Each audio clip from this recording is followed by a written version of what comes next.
नमस्कार साथियों, मैं आपका साथी गुड्डू गहल और आप सब देख रहे हैं हमारे चैनल न्यूज पब्लिकेशन। आज मैं पटना में मौजूद हूँ और पटना में इनके साथ आज चलते हुए गाड़ी पे कुछ इंटरव्यू हो जाए सर के साथ, और इसी से संबंधित मैं सर से भी परिचय लेना चाहूँगा। सर, सबसे पहले स्वागत है आपका हमारे चैनल पे। नमस्कार। पहले तो आपके व्यूअर्स को मैं नमस्कार करता हूँ जी। और सबसे पहले जो आप मेरे बारे में पूछ रहे हैं, मैं लगभग 15-20 सालों से राजनीतिक जीवन और सामाजिक जीवन में सक्रिय रहा हूँ जी जी। और अपने लोगों के बीच, समाज के बीच में योगदान जो भी संभव हो पाया मैं करने का प्रयास किया हूँ। जी जी। मैं अभी 2 अक्टूबर को, जिस दिन जन स्वराज पार्टी अपने जन्म दिवस के दिन पे 2 अक्टूबर को पार्टी की स्थापना जन स्वराज की हुई और उसकी विचार और उसकी जो कार्यशैली है उसको आधार मान करके मैं जन स्वराज को ज्वाइन किया हूँ। और इससे पहले मैं लोक जनशक्ति पार्टी में युवा में राष्ट्रीय उपाध्यक्ष रहा। कई सालों से कई क्षेत्रों में मैं काम किया राजनीतिक रूप से लोक जनशक्ति पार्टी के साथ।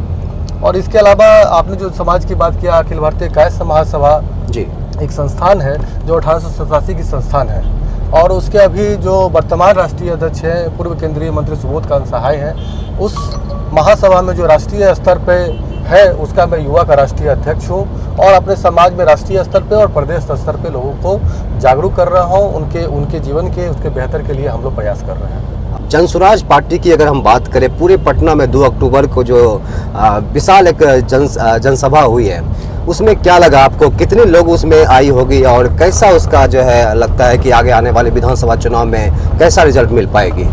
देखिए, मैं ये कहूँगा पूरे प्रदेश की बात या पूरे देश की बात, पूरा विश्व ये इस बात से कौतूहल था कि 2 अक्टूबर के दिन प्रशांत किशोर जी क्या करने जा रहे हैं और उनका जो उन्होंने प्रूफ किया है अपने जीवन में जी। जैसे कई चुनावों में उन्होंने प्रूफ किया कि जिस भी पार्टियों के साथ उन्होंने एज ए स्ट्रेटजिस्ट उन्होंने काम किया, उसको जीत दिलाया और लोगों की समस्याओं को सुनकर तब उन्होंने एक कैंपेन पॉलिसी तैयार की, स्ट्रेटजी तैयार की, जिससे वो आने वाले समय में या पीछे जो भी समय बीता उसमें कई पार्टियों को उन्होंने जीत दिलवाई।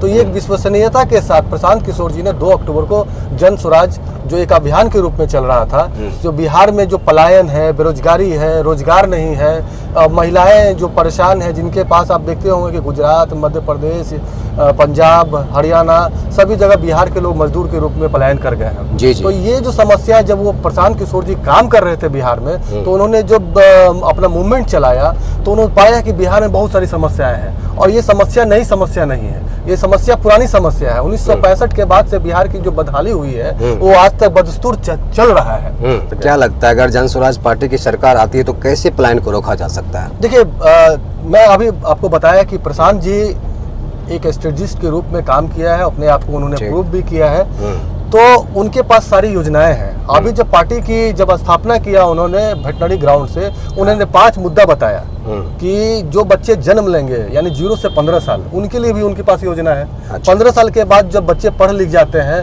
तो उनके लिए रोजगार की व्यवस्था उन्होंने की, बुजुर्गों के लिए व्यवस्था की, पेंशन की व्यवस्था की बात की है उन्होंने, महिलाओं के स्वावलंबन की बात किया उन्होंने। तो इस तरह से आप देखो, पेंशन तो मिल रही थी ना, लगे 400 रुपया मिल रही थी, तो आज क्या बदलाव है? आज के युग में अगर आप 400 रुपया किसी परिवार में किसी व्यक्ति को आप महीना का देते हैं तो क्या आपको लगता है कि ये चल पाएगा उनका परिवार? बिल्कुल नहीं। 400 रुपया तो ये बेईमानी वाली बात हुई। ये अगर आप किसी बच्चे को लेमचूस दिला देते हैं, टॉफी दिला करके, आप सोच रहे हैं कि बुजुर्ग जो इनकी जिंदगी, जिनके पास कोई रोजी नहीं है, रोजगार नहीं है, उनका जीवन 400 रुपया में चल जाएगा, तो ये बेईमानी, मतलब मजाक उड़ाया जा रहा है ये। ठीक है, मैं तो कहूँगा कि ये सरकार अपने ही लोगों का मजाक उड़ाती है। अच्छा, जन स्वराज पार्टी में आप आए हैं, इससे भी पहले आप जो है लोक जनशक्ति पार्टी के युवा के अध्यक्ष भी रहे हैं। क्या कारण रही है कि आप जन स्वराज में आए? मैं राष्ट्रीय लोक जनशक्ति पार्टी में युवा का राष्ट्रीय उपाध्यक्ष रहा, अध्यक्ष नहीं था, उपाध्यक्ष रहा हूँ मैं। और वहाँ भी शोषितों और वंचितों की लड़ाई माननीय रामविलास पासवान ने लड़ा था जी। उस विचार से मैं सहमत होकर पार्टी को ज्वाइन किया था। अच्छा, ये आप चिराग पासवान से सहमत नहीं है क्या? नहीं, मैं शोषितों वंचितों की लड़ाई में रामविलास पासवान के साथ था और उनके विचारधारा से आज भी मैं प्रभावित हूँ।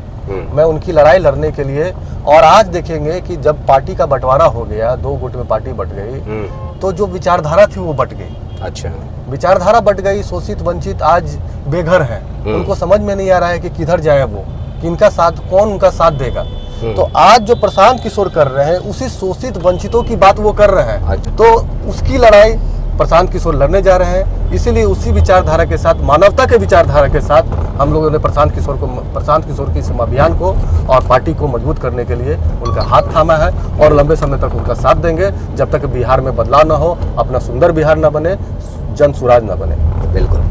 साथियों, आप देख रहे थे हमारे साथ मनीष आनंद जी मौजूद थे और इससे पूर्व जो है अभी फिलहाल वर्तमान में ये जन स्वराज पार्टी के सदस्य के रूप में है, लेकिन इससे पहले ये लोक जनशक्ति पार्टी के राष्ट्रीय युवा उपाध्यक्ष थे। और आज आप सिचुएशन और माहौल ऐसा बन गया कि जन स्वराज पार्टी को दिल से सपोर्ट करने जा रहे हैं। इसके अलावा आप देख सकते हैं ये पटना का नज़ारा है और पटना में हम गाड़ी पे मौजूद होकर के हम आपस में जो है बातचीत कर रहे हैं। कई खास मुद्दे पे बात हुई है। बहुत बहुत धन्यवाद सर आपका। जी बहुत बहुत धन्यवाद। Thank you so much. आप सब देखते रहे हमारे चैनल न्यूज पब्लिकेशन।